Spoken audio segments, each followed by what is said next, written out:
couple of weeks ago, and it was with Kiefer Sutherland. No way, serious? Yes. So he'd said no media. So I'd already reviewed his Red Bank whiskey in August. It was in my September issue, so I had to have done it in August. Yeah. Invited, and I went, and everybody was like all over him. And when it was my turn, I sort of said, I know you said no media, Kiefer, but I already reviewed your whiskey. Here's the magazine from September with it in. And then there was no reason to talk about whiskey. So I said to him, I don't know anything really about him. I know more about his dad. And everybody else was all about his granddad, who I certainly didn't know anything about.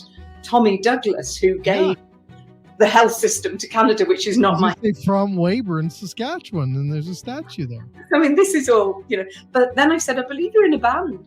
And he said, oh, yeah. And then he said, where are you from? So I said, nowhere posh, just Manchester. And then we start talking about him playing in Manchester. And in England, I was on the periphery of the music scene for 16 years. I was with people like Tom Petty and Shut up. And Glenn Fry and Pete Townsend and Paul McCartney and George. Anybody who played a Rickenbacker was... Linda, you've met Paul McCartney. Yes. I'm not kidding. Have you met Paul McCartney? We played Rickenbackers, and we did all the artist liaison in Europe for Rickenbacker. So anybody who came, could you just, we would get those faxes from Rickenbacker who are in Santa Ana in California. Could you be in Amsterdam on Friday? John Kay from Steppenwolf's rehearsing. I'm sending you a guitar. Can you take it to him? And then go and interview him and talk to him. And that was my life for 16 years. It was fantastic. So when I was talking to Kiefer and we're talking about music and I mentioned that, and he's going like, Linda, when I'm in Calgary next time, have you got a card? I'd like to take you for dinner and let's talk music. I want to hear about the people you met. And everybody was like, how did the oldest person in the room get that invite? Kidding me? It's so crazy. It's even cooler than I thought. Oh, I've got a lot of stories. I can imagine. Are you kidding me? Lemmy from Motorhead was one of our closest friends because he only lived down the road. Yeah, Lemmy. I know. We gave him a gift and he cried. He cried when we gave him his bass. Are you kidding me? I have a lot of stories. All of them good and all of them funny. Hilarious ones. So you did meet Paul McCartney. You've met Paul McCartney? I dealt more with his manager, Johnny Hamill, to be honest. Paul. Paul tends to be elusive, and while Linda was alive, even more so. But certainly. And George Harrison, while he was alive. I know. I followed a Dylan tour around for 6 weeks. Bowie. I'm going Bowie. Bowie? No, Bowie didn't play a Rickenbacker. No? We did a Dylan tour, not because Dylan plays a Rickenbacker, but because supported by Tom Petty, who did, and the Heartbreakers, who did, and he was supported by Roger McGuinn from the Byrds, who definitely plays a 12-string Rickenbacker. So we spent 6 weeks with that lot. So you got to hang out with Tom Petty. Yes. Unbelievable. You know, good. I'm so glad we're recording this because this is going to stay. This is crazy. Tom Petty was like, when he arrived, he said, Linda, do you think you could get onto Pete Townsend and ask if I could go and see him and arrange an appointment for me? And I went, Tom, I could, but I strongly recommend you do it yourself. I can give you his number, his personal number, if you like. Oh, no, Linda, no, could you do it? Tom, I'm warning you, I'll do it while you're standing here and I'll let you hear what he says. Are you serious? This is how they talk? Yes. So I call and Pete's like, hey, Linda, how you doing? I'm great. I've just got Tom Petty with me here and he wants to know if you two can get together. And he goes, tell me to fucking ring me himself and puts the phone down. And I went, Tom, no way. What's going to happen? I know the man. It's so fun. Well, did they ever talk about eating out in restaurants with you or? Not too much, I must admit. Okay. Food was not a big part of their lives. Drink, yes. Food, not so much. Right. Okay. We talked a lot about drink. Well, it's funny because when I was thinking about doing this podcast around, musicians and food, I actually stumbled across Paul McCartney talking. This was asking with Paul McCartney. Paul McCartney was explaining his love of, like, I think banana sandwiches or something, or grilled cheese. It was something about a sandwiches, and I sat there and I was like, I've never seen Paul McCartney that excited about food. And he was telling this story about it. And I'm like, do you imagine if we capture those moments with musicians? Yeah, And we did. So today I'm going to be playing one with a Canadian icon, but not Tom Petty. Like, I can't believe you met all those people. You're incredible. That's incredible. So was there one moment out of all those musicians that you met that you always remember that was the most incredible moment? yes, Which was who? it was when I was in Vale, which I didn't know where that was until I got on a plane, and Okay. it was between Christmas and New Year, and I was the only person not wearing fur. And, Okay. got, Tell us more. and I didn't know who this rock star I was going to meet and stay in his guest house and have dinner with him and his wife, and I didn't know who he was. They just told me he was called Glenn. And when I got there, we were up to about day 3. We're having a great time. And he says to me, "You don't know who I am, do you, Linda?" And I said, "No, Glenn. They told me you wrote the theme music to Miami Vice." And that's all I know. And he goes, "Did you ever hear of the Eagles?" And I'm like, "Yeah, but they weren't very big in England." He said, Oh, "Glenn Fry." I was gonna say. Oh, The defining moment was when and we just got on and laughed, and it was great. Was when it was between Christmas and New Year, and I used to be a really big New Year's Eve party person. yeah. And I said, "Glenn, what are you doing for New Year's Eve? Have you planned something exciting?" And he goes, "Linda, my whole life has been New Year's Eve." Wow. And I thought, of course, No. Well, yeah. going to the Eagles. I'm blown away. So many things, Wow. so many Wow. fun things. Well, thank you for spending this few minutes with us and to be able to share. No, like, we'll talk about food in a second and about menus, but I'm blown away. I did not know that. You should tell that. You should know those. You should write a book about it. Maybe one day, You whenever should. I'm never going to retire. Maybe one day. You know what? I saw this show. It had Clint Eastwood, and the gentleman just has stomach cancer, the musicians, the country guy. Oh, And I forget his name right now. I'm drawing a blank. Anyways, he asked Clint Eastwood, like, 88 years old. He told him he was going to to produce another movie, and he goes, like Clint, what's your secret to keeping young? And he says, I don't let the old man in. Right? perfect. I Perfect. love that line. Right? So I'm with you. I don't So think I'll ever grow up somebody either. messaged me the other day who is older than I am and said, "How are you, by the way? How's 2024? And how are you feeling about, old age creeping in?" And I said, "I'm too busy to get old. I'm sorry, I don't think about it at all." I love it. I'm too busy as well for that. Yeah, Well, we won't take much of your time. I do want to ask you some questions and stuff around this show that absolutely. we're going to release. And first of all, like, I get excited. Like, I've had a couple of people on the show. I don't know if you ever heard the show that we did with chef in California. You know her. Franklin. Franklin. Yeah. Uh, right. She was telling us about how she cooked um, a cake for Muhammad Ali. And I was sitting there and I'm like, I can't believe I'm having a conversation with someone that was able to hang out with Muhammad Ali. So Yeah. this is kind of like that moment, just so you know, because you Right. hung out with Tom Petty You know, and Glenn Fry. I was invited as a guest to Louisville in Kentucky 2 weeks before Christmas, and I've never been to Kentucky, and to watch them make bourbon and drink it. But this is the home of Muhammad Ali. There's like a whole Muhammad Ali museum there in Louisville, and streets named after him, and he's like their favorite son, other than a few film Yeah, yeah. stars. Like George Clooney, Tom Cruise, and Johnny Depp, who also come from Kentucky and they're very, very proud of. And the Disco Ball Factory. That's what they're proud of in Kentucky. The Corvette Factory, sorry. I love it. and bourbon. But yeah, Muhammad Ali, I knew not much. I didn't know that. Kentucky, and then I found out a lot. Wow. Well, thank you. So I'm trying to keep on track here, Jay. Yes, sorry. No, not you. You keep telling me amazing stories about musicians and celebrities. I'm blown away.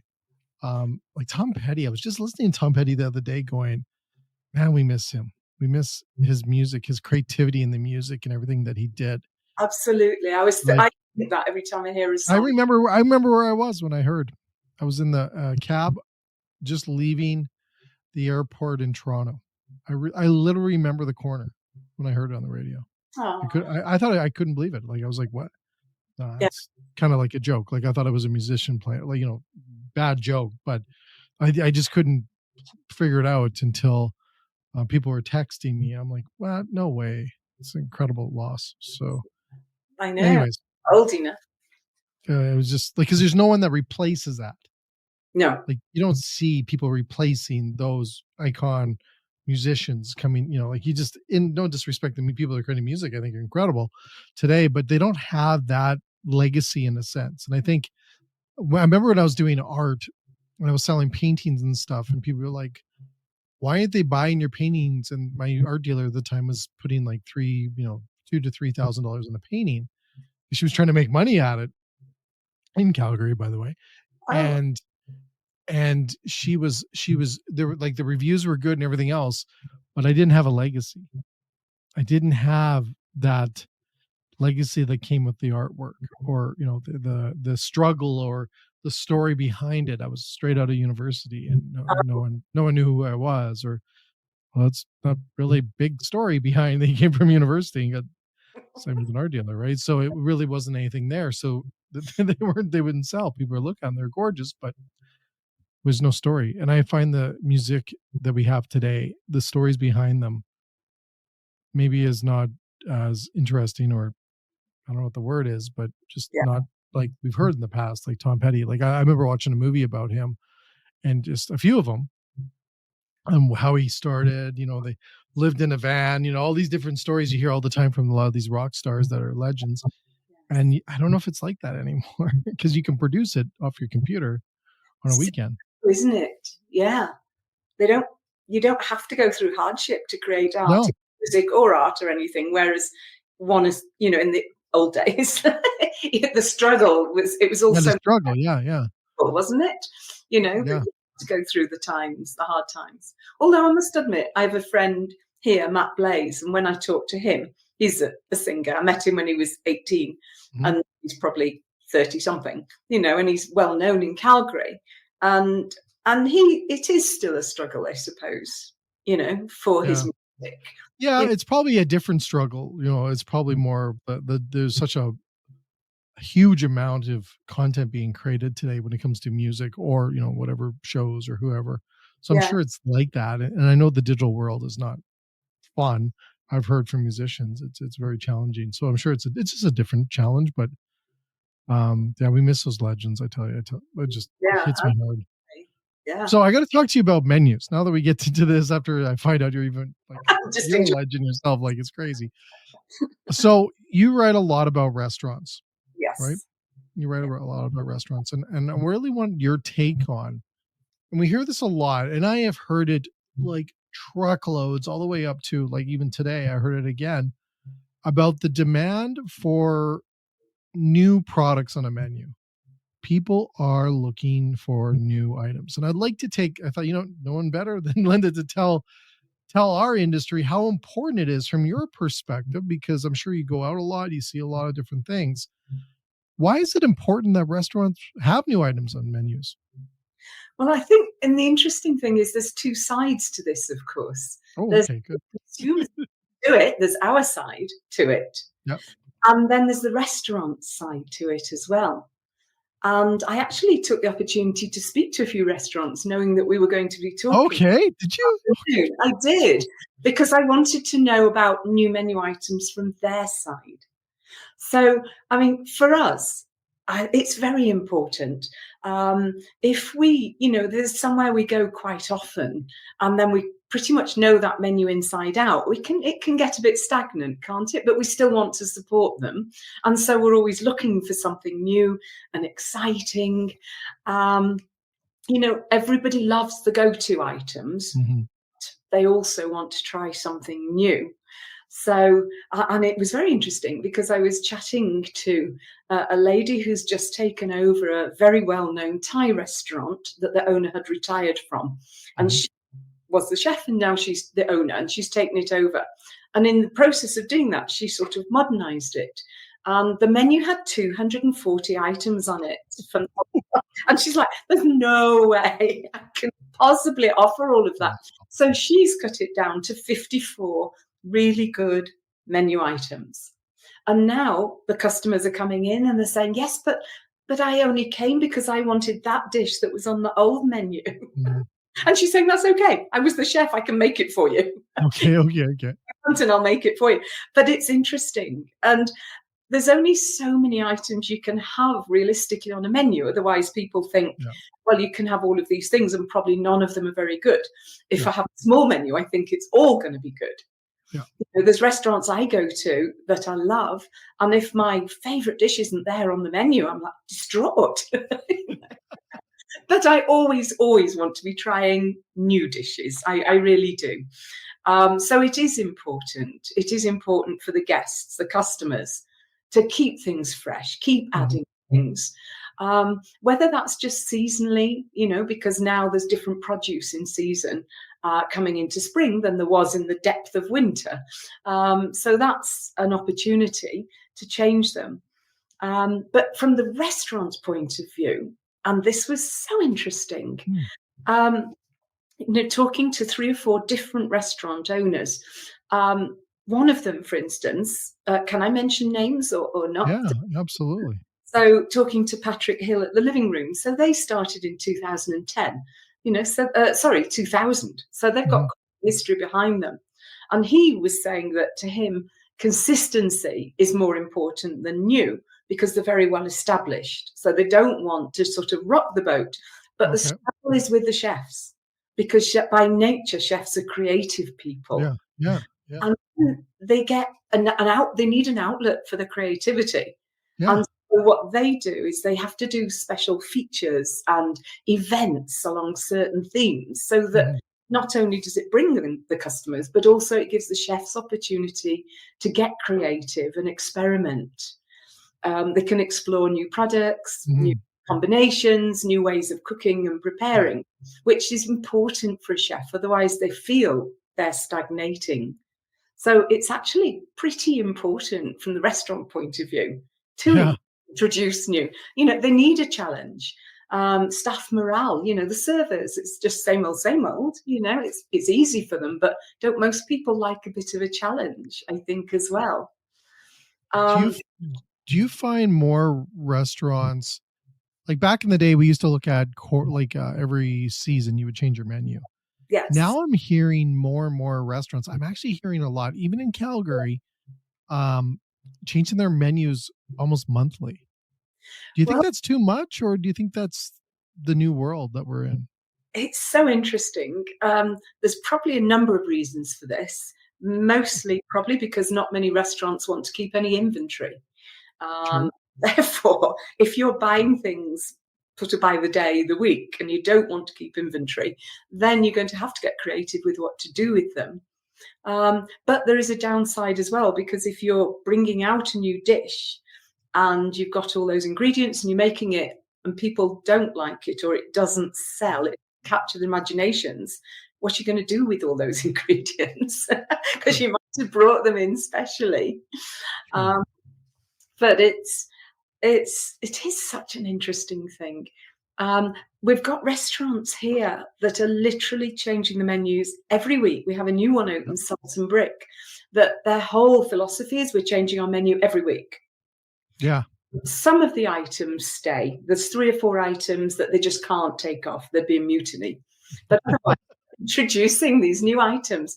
And the raw bar, one of the chefs does a raw bar every day, that menu changes. What? I know, but that we can understand because he is literally buying fresh fish every day and it's not being kept day. So I mean, that's a little bit different. But yeah, so as I say, both sides of it really. Chefs want to improve, they want to be challenged, so they want to keep creating.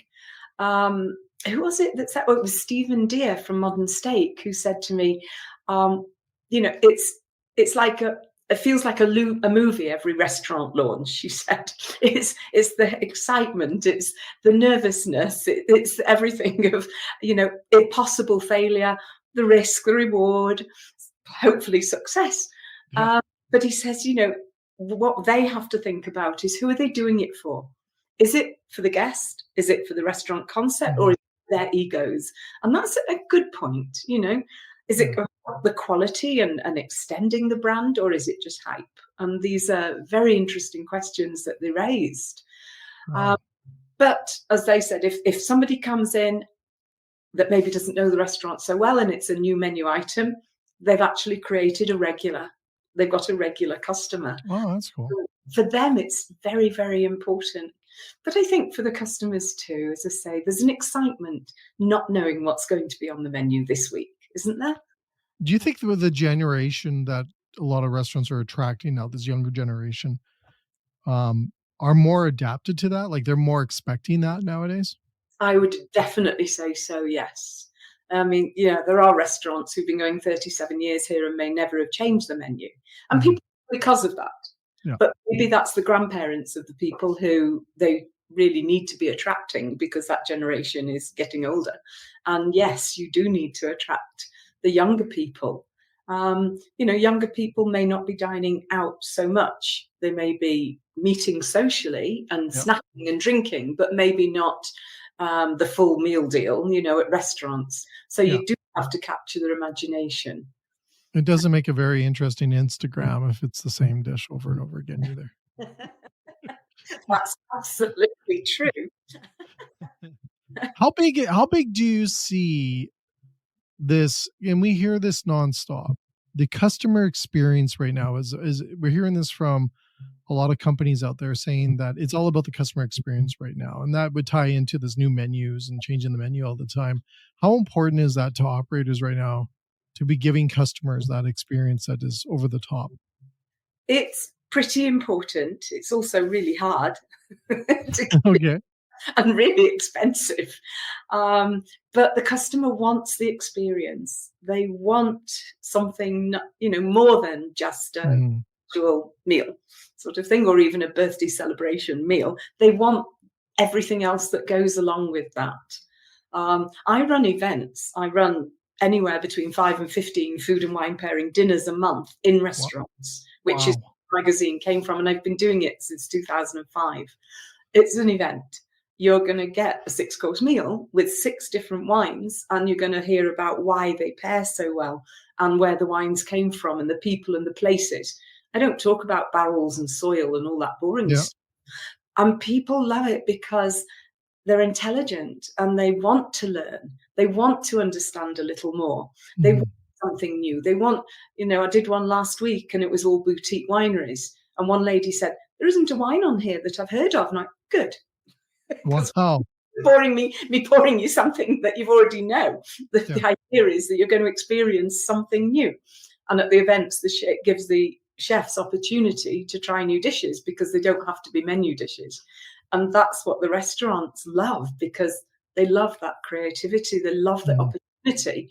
But putting it on a menu and having it stay on a menu for maybe 3 months or 6 months can be very, very challenging. A lot goes into developing the new menus, time and money, and it does. If it doesn't take off, that's really bad news for the rest. Do you find a lot of chefs don't change the menu because of that reason? Like it costs a lot to look at R&D for their menus?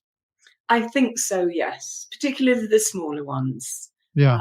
Very much so, yes. Very hard. And other restaurants are, they have a brand image, don't they? And they have to stay within that image. They can't suddenly go and do something completely outrageous, although maybe it would be very fun if they did, particularly the customers. And I think what we're seeing now is a lot of pop-ups in Calgary. Okay. This is also interesting because it's allowing chefs, even the chefs that are working are actually doing pop-ups at night in other places, and they're collaborating. In Calgary, Yeah. this is the reasons why I love this city. Chefs do not compete, they collaborate. Yeah. And I absolutely love that. And we're seeing it so often now that chefs from two different restaurants will get together and do a pop-up because it allows them both to do something they're not doing every day, day in, day out. But the customers love it because they get to see more of what those chefs are capable of outside their own restaurant. So it's really quite a fascinating thing. Is there a lot of chefs doing residencies in restaurants right now in Calgary? Doing residencies? Yeah. As opposed to being full-time employed? Yeah. Chef? Yeah. Are you hearing that at all in Calgary? Not so much, no. Okay. I just heard it. Why I just said, because in New York, I was just doing an interview the other day with a chef that's from New York, and he says this is huge right now, just because a lot of chefs cannot afford to do pop-ups because of the cost of the rent of the facility and the location. Yeah. That they're actually going in and doing residencies at different restaurants for a time period. Kind of interesting. It is, and it doesn't really happen very much here, but there's a shortage of experienced chefs. Really? Come by here. Yes, there's no chefs to draw on. People, it's hard. Restaurants are constantly looking. There's always a need for chefs. So probably that isn't, maybe like New York, of course, is fast moving pace and people are probably always moving around. Yeah. Where they're not quite so much, Well, I think Calgary is also still affordable in a way to open a restaurant compared to probably New York and stuff. I think so. I'm assuming. But anyways, I would just want to thank you so much, Linda. For blowing my mind earlier, but also your insights into why it's important for restaurants to really continuously updating their menu and putting new items on there. Absolutely. On both sides of it, for themselves and for the guests. I love it. Really important. Well, thank you so much for that insight. There you go, folks. What you didn't know, you got it from Linda. She tells you. Thanks again, Linda. And to everyone else, please continue to listen to our shows. We got amazing stuff like this. So thanks so much, Linda. Wonderful. Thanks very much, Jay. Thanks. Take care.